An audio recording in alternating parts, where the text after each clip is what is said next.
Itergai besaliara madagale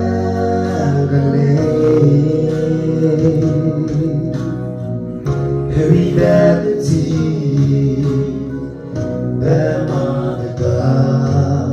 Wang Gospel Zigana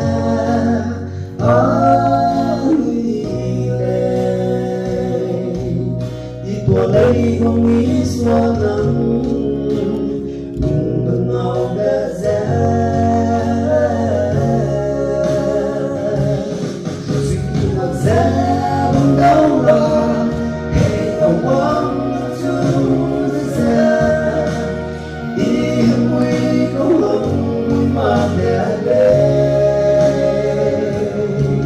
Sweet baby, boy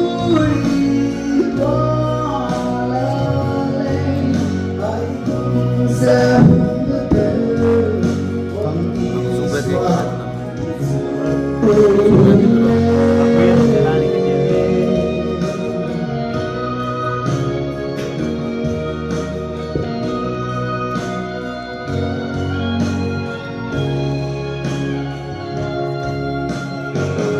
Ako bang panay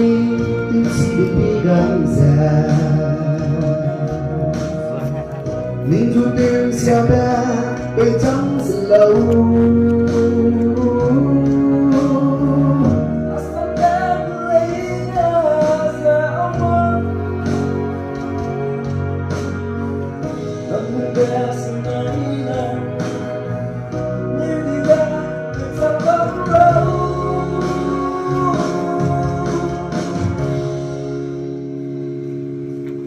Suy mặt dân nào là Hey, I want to visit Yên nguy câu hẳn mà đà lệ Suy bao mi đuôi qua lao lê Ai cũng ra hùng tất tử Quang đi xóa như chú